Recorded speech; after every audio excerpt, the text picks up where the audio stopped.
Brought to you by Techno Camon 30 series.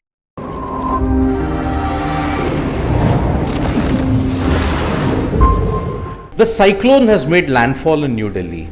No, I am not talking about the weather report or the changing weather in Delhi at this point in time. But I have got the history maker who just created a lot of buzz in the UFC MMA situation. I've got Pooja Tomar with me and she's given us an exclusive on Sports Today. It's a proud moment. सबसे पहले पूजा thank you दो चीज़ों के लिए, एक history बनाने के लिए और सेकंड स्पोर्ट्स टुडे को एक्सक्लूसिव देने के लिए. Thank you so much. जब वो मौका हुआ था जब आपने अपने ब्राज़ीलियन अपोनेंट को हराया था, उस वक्त पता चला था कि आपने इतिहास रचा है? और अगर हाँ, तो सबसे पहला ख्याल क्या आया था कि क्या अचीवमेंट था? जो पुराने जो भी आपने संघर्ष किए थे, फाइट्स किए थे, क्या था आपको पहला मोमेंट जब आपने इतिहास रचाया था? तो जब मैं फ़ाइट के लिए अपने इंडिया का फ्लैग लेके मैं वॉक कर रही थी, तब वो सारी चीज़ें मेरे दिमाग में चल रही थी कि आज मैं उस जगह पे हूँ जहाँ पे मतलब सभी का ड्रीम होता है और ये विक्ट्री मेरे इंडिया के लिए बहुत ज़्यादा ज़रूरी है. तो वो सब चीज़ें मेरे दिमाग में चलते हुए मैं केज के अंदर जा रही थी कि आज मैं ये इंडिया का फ्लैग लेके वर्ल्ड नंबर 1 स्टेज पे खड़ी हूँ और तो मुझे बस ये विनिंग लेनी है कैसे भी करके अपने इंडिया के लिए. आप वुशु चैम्पियन हैं, ठीक है, टेक्वांडो भी आप जानते हैं, कराटे भी जानते हैं, तो एमएमए जैसे स्पोर्ट मैं जानता हूँ कि आपने काफ़ी संघर्ष किए हैं, मतलब अनफॉर्चुनेटली फैमिली का भी सिचुएशन देखकर. एमएमए क्यों? बाकी जो इंडिया के आपने एकदम अलग सोच लिया एज अ स्पोर्ट्स पर्सन कि ये करना है. मैं बचपन से लड़कों से नफरत करती थी. Sorry. Okay, I am insured at this point in time. क्योंकि बचपन से हमारे गांव में हमारी फैमिली में लड़कों को हमेशा सबसे ज़्यादा अहमियत दी जाती थी कि लड़का ही चाहिए. और मेरे होने के बाद तो मेरे पापा जी खुद ब्लैकआउट हो गए थे कि तीसरी लड़की हो गई. उसके बाद मम्मी ने ऐसे कि नहीं ये चाहिए नहीं, मुझे एक कपड़े में रख दिया मारने के लिए कि एक लड़की तो कम से कम हो. बट फिर भी उन्हें ममता जागी कि नहीं मैं बचा लेती हूँ. तो वो चीज़ें ना मेरे दिमाग में ऐसे घर कर गई थी मेरे अंदर कि मुझे लड़कों को इस कदर मारना है कि मेरे पापा जी और मेरी मम्मी प्राउड करे कि हमारी लड़की तो लड़कों को भी पीट लेती है. तो दिमाग में वही चलता रहता था.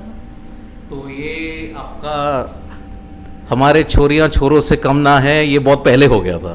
हाँ जी, ये बहुत पहले हो गया था जब देखना स्टार्ट कर दिया था कि क्या चीज़ें चल रही है. आपने अभी जो एक बात कही है कि ये अनफॉर्चुनेटली जहाँ से अब आते हो, मुजफ्फरपुर से आते हो ना, मुजफ्फरनगर से. मुजफ्फरनगर जैसे छोटे शहरों में ये जो एक माइंडसेट होता है जो आपने बताया था लड़का लड़की के बीच, अब ये यूएफसी एमएमए फाइट के बाद ये आप क्या संदेश देना चाहते? जिन लोगों से मतलब आपको तंग किया था आपको पहले या फिर बहुत ताने मारे थे, उनके लिए आप क्या मैसेज देना चाहते हो इस माध्यम से? वो लोग मेरे वेलकम में आए थे मुझे लेने के लिए, तो मैं क्या मैसेज करूँ. बस हाँ, मैं खुश हुई क्योंकि उस वक्त जो लोग मुझसे हमेशा ये बोलते थे कि अरे ये लड़की नाम ख़राब कर देगी, बाहर जा रही है, मत भेजो, बहुत सारे लोग थे. और वही लोग रिक्वेस्ट की कि पूजा प्लीज़ आ जाओ, हम आपका वेलकम करना चाहते हैं. तो कुछ कहने की ज़रूरत ही नहीं पड़ी.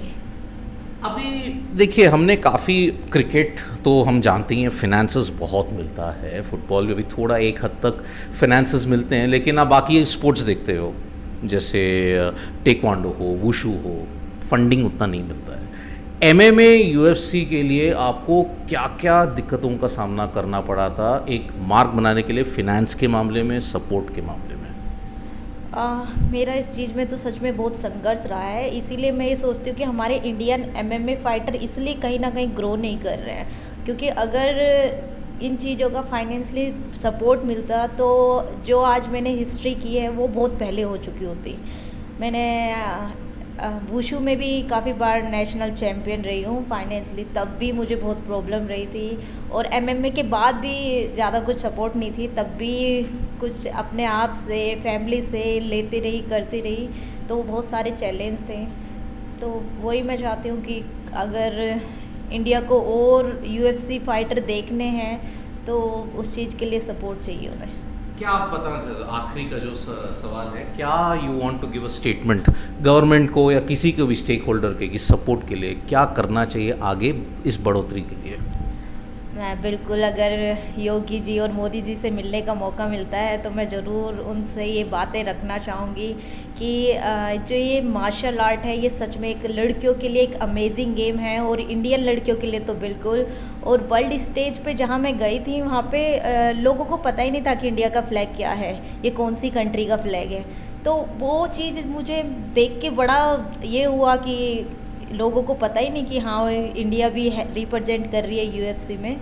तो बस मेरा ये है कि पहले भी मैं एमेच्योर खेलती थी और अब मैं प्रो खेल रही हूँ, तो मेरा ये है कि हाँ गवर्नमेंट इस चीज़ के लिए भी आगे आए, क्योंकि कंट्री को रिप्रेजेंट कर रहे हैं। आप चाहे ओलंपिक में करें चाहे आप प्रोफेशनल में करें, तो ये एक बहुत बड़े लेवल पे जब आप कंट्री को रिप्रेजेंट कर रहे हैं तो कहीं ना कहीं अपनी कंट्री का नाम हो रहा है। तो बस मैं यही चाहती हूँ कि अपनी इंडियन लड़कियों को भी और लड़कों को भी सबको सपोर्ट करें।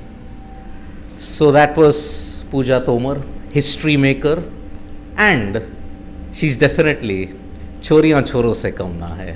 Thank you so much folks for joining us for this special video. बहुत लंबा हो गया इंतजार। क्या फाइनली इस बार वर्ल्ड कप जीतने का सपना हकीकत में बदलेगा? वर्ल्ड कप की सारी कवरेज हमारे और आपके साथ, कहां? स्पोर्ट्स तक पर। स्पोर्ट्स तक यूट्यूब, स्पोर्ट्स तक ऐप और स्पोर्ट्स तक वेबसाइट पर सीधी कवरेज अमेरिका और वेस्ट इंडीज।